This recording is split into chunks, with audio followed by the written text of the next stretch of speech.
Oi gente, tudo bem?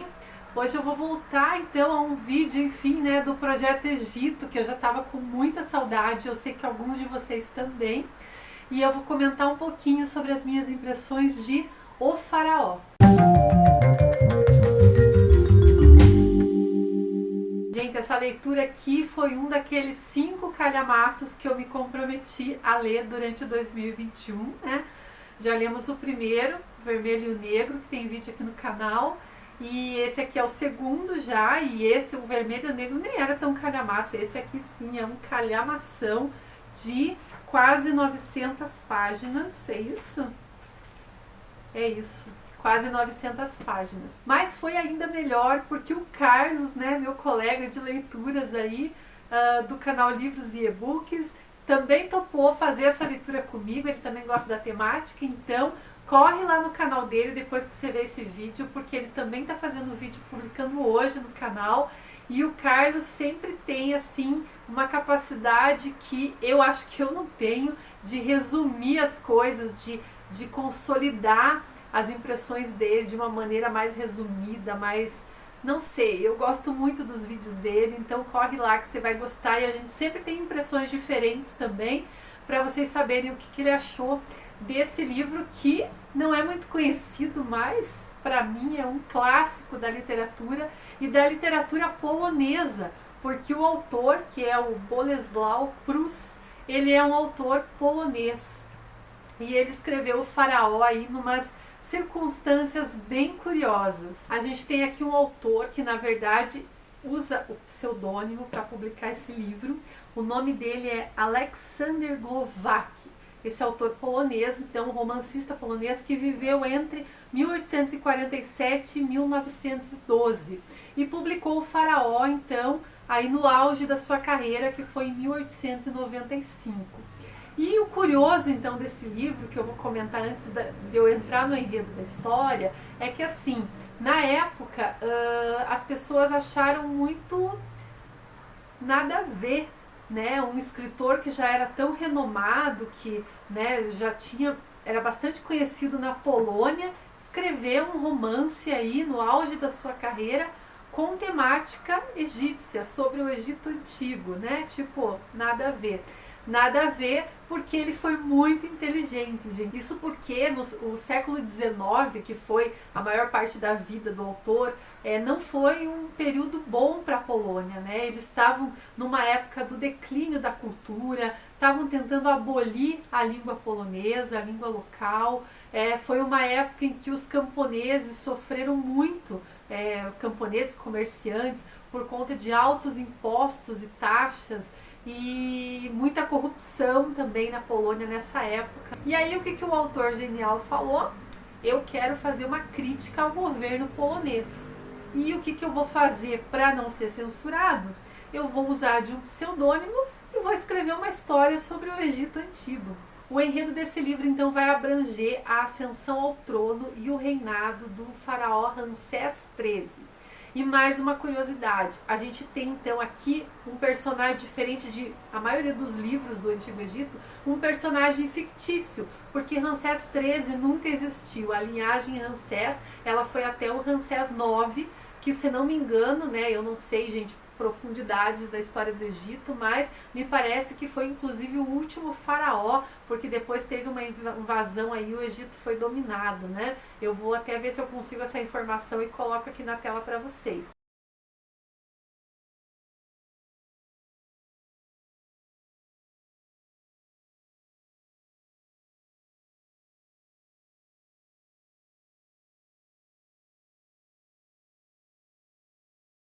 Mas esse Ramsés XIII então é um personagem fictício e a gente vai conhecer ele ainda moço, em torno dos seus 19, 20 anos, antes dele ocupar o trono. A gente está falando aí de uma época que coincide mesmo com o final da linhagem dos Ramsés, ali um pouco depois, que é o período de 1087 a 1085 a.C., onde a gente tinha ali muitos povos querendo dominar o Egito, né? Muitos povos ali ao redor, cercando e, embora tentando um comércio e uma aproximação amigável, mas existiam muitas tretas ali.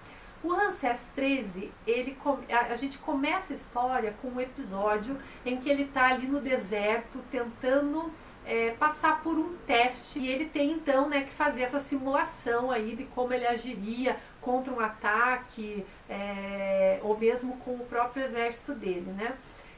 Os sacerdotes nessa época, e acho que não só nessa época, sempre foi assim, né, tinham bastante influência, né, sobre o faraó, né, sobre os reis. Então a gente tem ali logo no começo da história, durante esse teste, um impasse entre o Ramsés e os sacerdotes, porque eles viram 2 escaravelhos atravessando a areia, e só por conta disso, por conta de que isso poderia ferir as tradições e deixar os deuses bravos, eles tiveram que mudar toda a rota da tropa para não passar naqueles escaravelhos, né? E isso deixou o Ramsés furioso, porque ele não entendia o que tinha a ver 2 bichinhos lá com mudar todo o percurso da tropa do exército, né?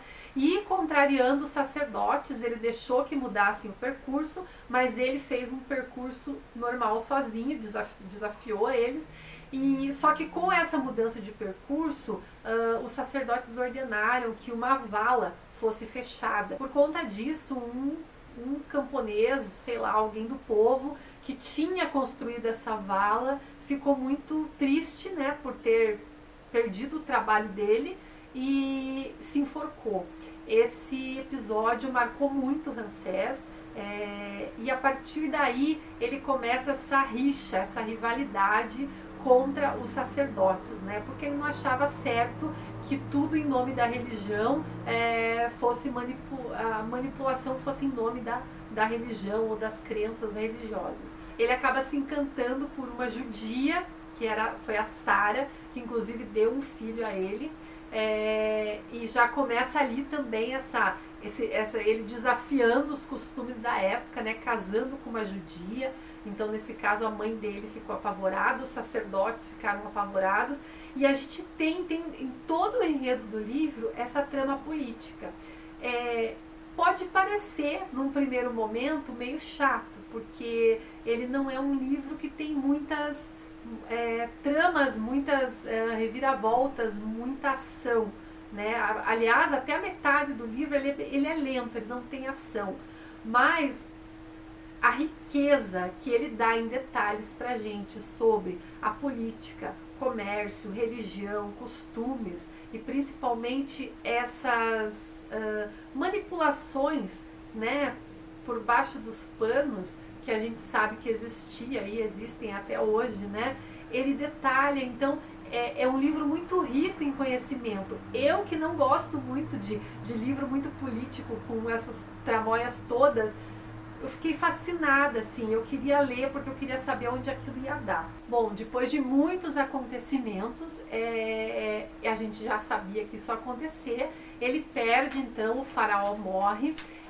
Nesse momento da morte do faraó, a gente tem também aqui muito detalhamento que eu não vi em outros livros do Egito, e olha que eu já li bastante, sobre os rituais de funeral, de mumificação. A gente tem citações do livro dos mortos que eu não vi em outros livros de história do Egito que eu li. Então a gente também tem essa curiosidade aqui nesse livro. E aí, claro, depois que o faraó morre, então, e o Ramsés III é coroado, todos os problemas do Egito caem sobre ele, né? Que a gente já tinha uma prévia aí em toda a história, né?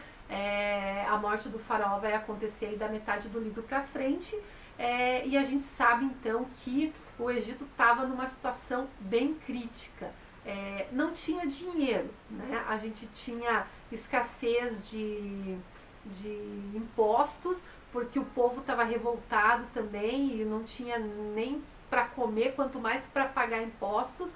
Não vindo impostos, o faraó não tinha dinheiro para premiar o exército ou mesmo para dar mais subsistência aos trabalhadores, e a história estava ficando bem crítica. Aí a gente vai ter uma coisa que eu achei muito curiosa nesse livro aqui, gente, que eu também não sabia, com tudo que eu já li sobre o Egito, eu não sabia dessa existência. E realmente eles existem, os tais dos labirintos né? Então a gente tem aqui uma descrição dessa época em que existiam labirintos subterrâneos que guardavam os tesouros dos faraós. A gente está falando realmente de muita coisa, de labirintos imensos, onde invasores que, por sorte, conseguiam entrar, não saíam mais de lá, morriam lá dentro porque eram muito bem guardados pelos sacerdotes.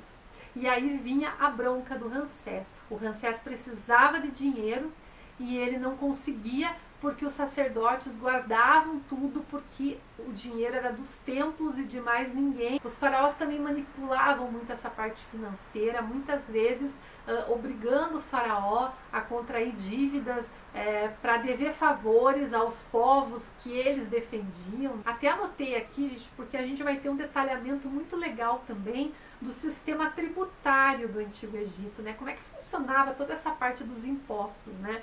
A gente sabia que as propriedades agrícolas eram a base da economia do Egito, mas será que o governo cobrava imposto de cada um? Não, eles não tinham capacidade aí de ter um controle para cobrar imposto, vamos dizer assim, de pessoa física, né? Então a gente tinha os nomarcas, que eram os chefes de cada uma das vilas, vamos dizer assim, e esses nomarcas cobravam os impostos e repassavam ao faraó. Então pensa quanta corrupção também não tinha nesse sistema, né? E quem pagava o pato, claro, como sempre, era o povo. A gente vai ter uma noção também assim muito legal nesse livro do que é o poder estatal, né? Que na verdade o poder estatal ele é exercido por influência, autoridade ou dominação, né? E tem até uma passagem bem no começo do livro, então tá lá o Ramsés confabulando e ele pensa o seguinte: um estado é algo mais magnífico que o templo de Tebas, maior que a pirâmide de Quéops, mais antigo que os subterrâneos da Esfinge.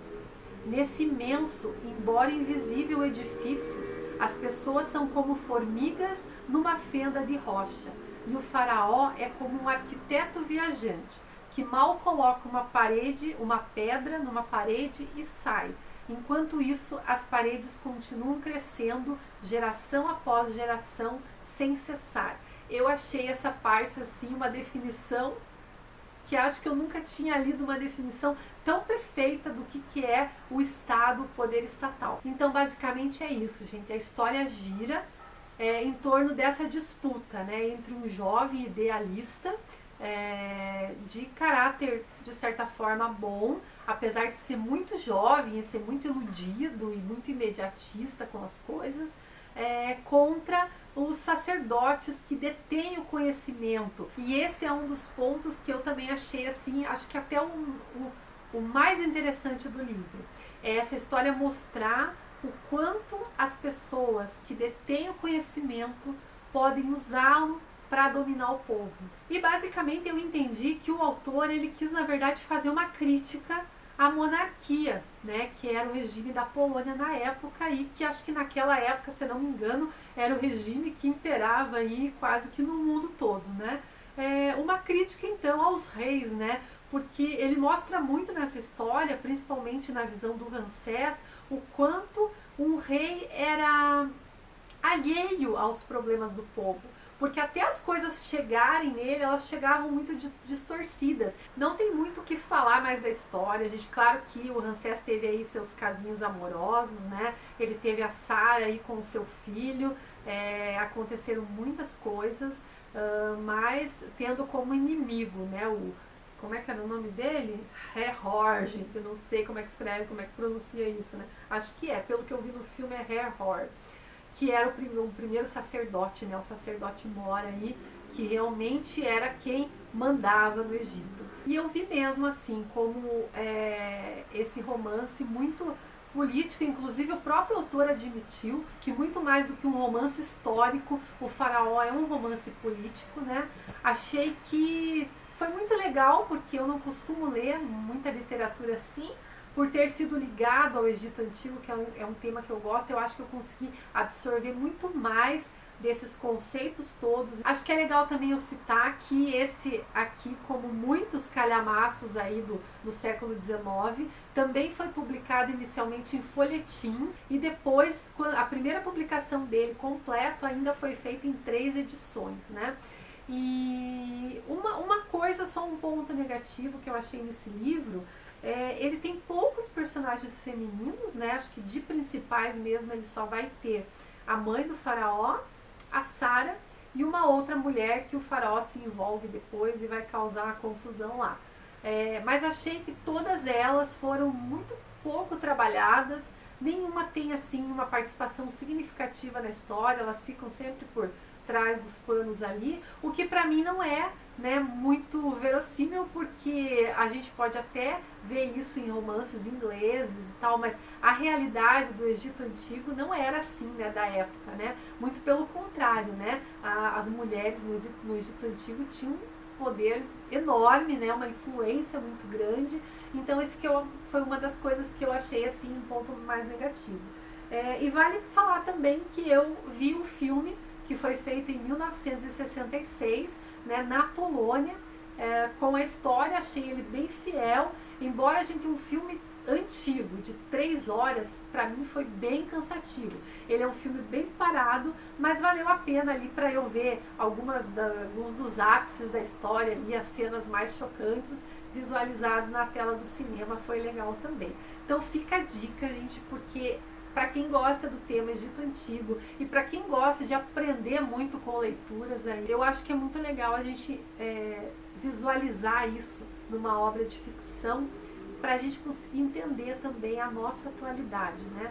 Esses romances políticos não deixam de ser muito atemporais, porque a gente percebe que o nível de corrupção e o nível de influência e aquilo que eu falei também, quem detém o conhecimento usar para dominar o povo é algo que está presente, infelizmente, ainda nos dias de hoje, né? Mas então fica a dica, gente, é um calhamaço que para mim valeu muito a pena. E eu vou convidar vocês agora para a nossa próxima leitura. E aí que o Carlos topou, então, fazer mais uma leitura comigo dos meus calhamaços. E a gente vai ler em abril, do Ernest Hemingway, que eu adoro, faz tempo que eu não leio nada dele, Por Quem os Sinos Dobram, que é um romance que já faz algum tempo que está aqui na minha estante.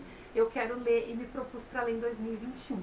Então, a gente fica o convite aqui. Se você quer ler com a gente tem um grupinho no WhatsApp das nossas leituras conjuntas. Deixa o teu número para a gente, melhor deixar no direct do Instagram. Pode ser no meu ou no do Carlos, eu vou deixar o link aqui embaixo, tá? E vem ler com a gente, vai ser muito legal. A gente tem feito várias leituras em conjunto aí, comentado no grupo. E falando no Carlos, então, também vou deixar o link aqui para o canal dele. Corre lá que ele acabou de publicar um vídeo sobre o faraó também. Então é isso, gente. A gente se vê no próximo vídeo. Tchau, tchau!